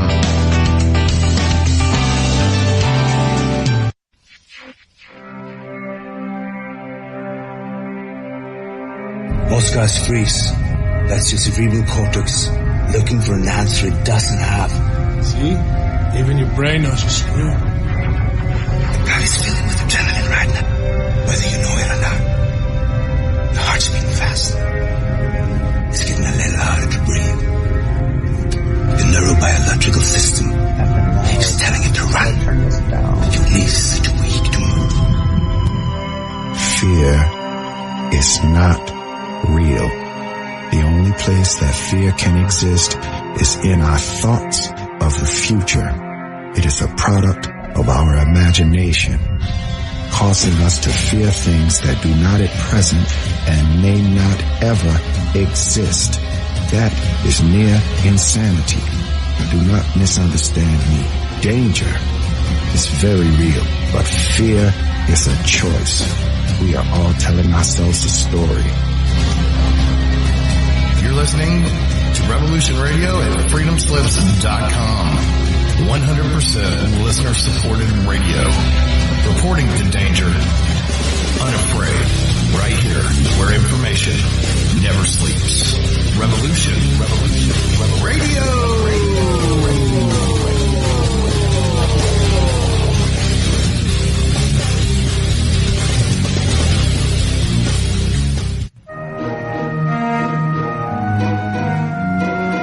The original machine had a base plate of pre-famulated amulite, surmounted by a malleable logarithmic casing, in such a way that the two spurving bearings were in a direct line with the